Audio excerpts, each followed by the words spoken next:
I play a character called Hank McCoy, also known as Beast. James McAvoy, who plays Professor X, and I have started up the school for the gifted, and it's going well. We're all very happy. Raven turns up at the house, 10 years since Hank has seen her. Obviously a shock.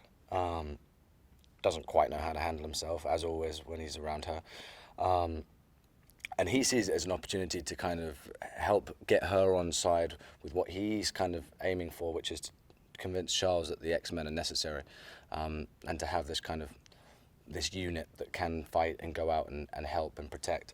However, she has different plans because she's turned up with Kurt Wagner, new Nightcrawler, played by Cody Smit-mcphee, great actor. In this film, you meet Scott Summers, also known as Cyclops, played by Ty Sheridan. And so when you first meet Cyclops, Scott in this movie, he's discovering his superpower but can't control it, and so he's in a bit of a pickle. And Hank kind of has to, develop these glasses so that he can control his powers.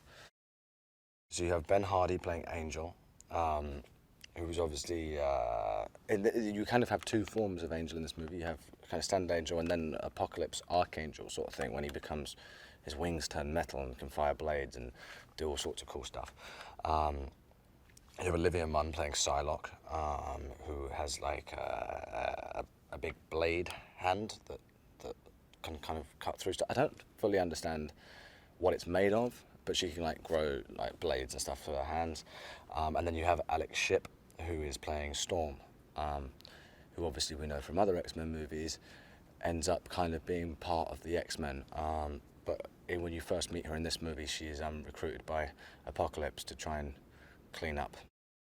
Obviously, Magneto, Michael Fassbender, who, when you first meet him in this movie, is he's happy as well. He's found some peace. He's in Poland, has a wife and child, and everything is. He's kind of hiding his powers, living a normal life. But then something goes wrong at the factory he's working at one day, and he tries to do the noble thing of saving someone. But then obviously, people recognise that he has superpowers, and they're not happy about having a mutant amongst them, and so they turn up at his house in this horrible scene where they kind of kill his family, and obviously that kind of sparks that rage in him again, and he kind of goes on a revenge mission.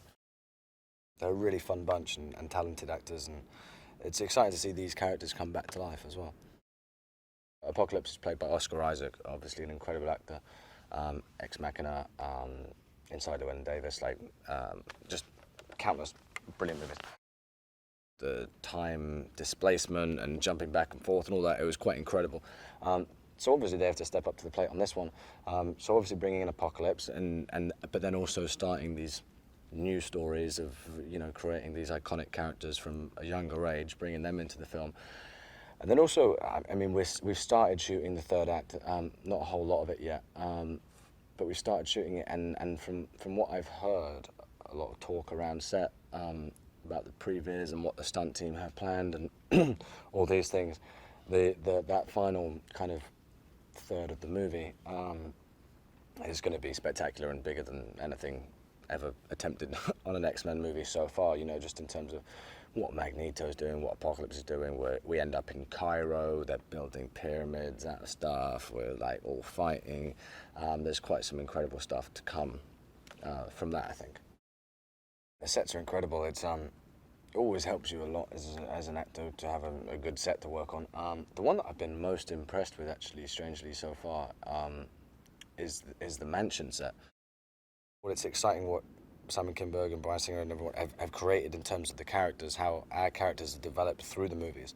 So that's always nice, and to see the relationships build and grow between myself and Charles and Mystique and all those things. That's always exciting whenever you get through one of these scripts. But then it's nice to see the origins of these characters, like Jean Grey that Sophie Turner's playing, and Cyclops that I mentioned earlier, and all these new characters, seeing how they began, because you never really saw that in the old X-Men movies.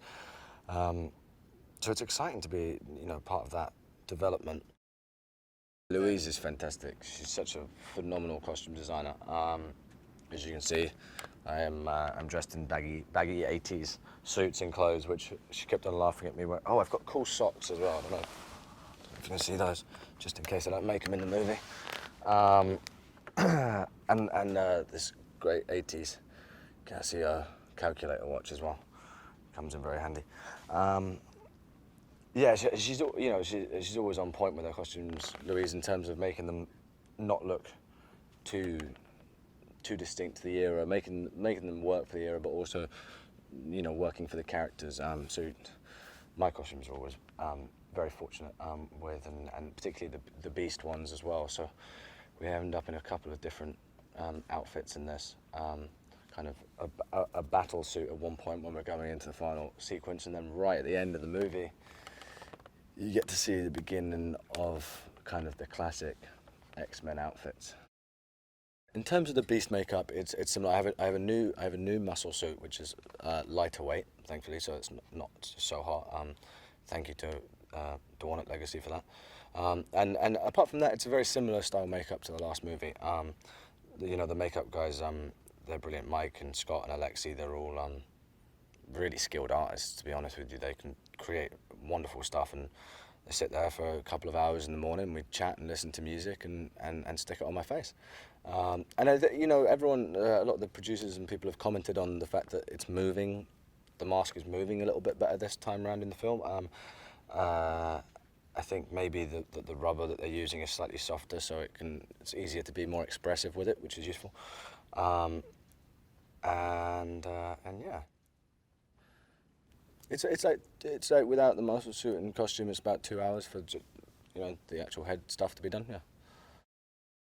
The gimbals are always I find them quite fun. It's kind of like being on a ride at a theme park or whatever, where you'll be inside a jet and it will kind of throw you around, and it makes less to think about acting wise, because you know that when they're like, okay, and then you'll be flung forward, you are flung forward a little bit, so you don't have to pretend to do all that stuff. Rose Byrne unfortunately has really bad motion sickness, so I don't think it's such a treat for her. We sit in the front of the jet and I kind of look over and Rose will be there.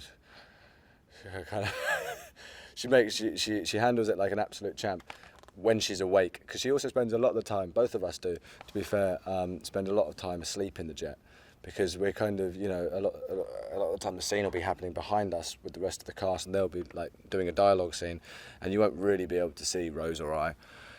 So we'll sit there and I'll look over and I'll be like, all right. She'll be like, yeah, okay, getting tired? Yeah. And then before you know it, both of us are like out cold, and then get woken up by action. Or sometimes cut. You get woken up by a cut, and then you're like, oh, hope I did a good job in that take. Brian's just ridiculously smart in the X-Men world.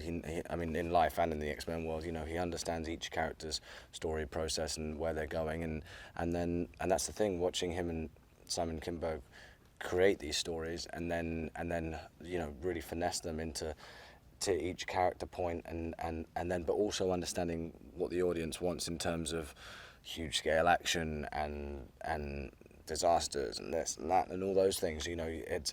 It's creating a spectacle. People don't want to go to the cinema so much nowadays unless they feel it's worth going to the cinema. Otherwise, you'll sit at home watching a movie on your TV. So you need something huge to make it to the theatre, I think.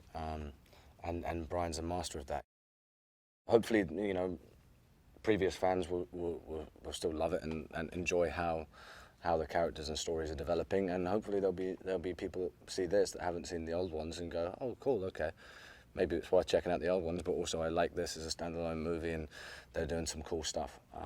That would be the best result, I think.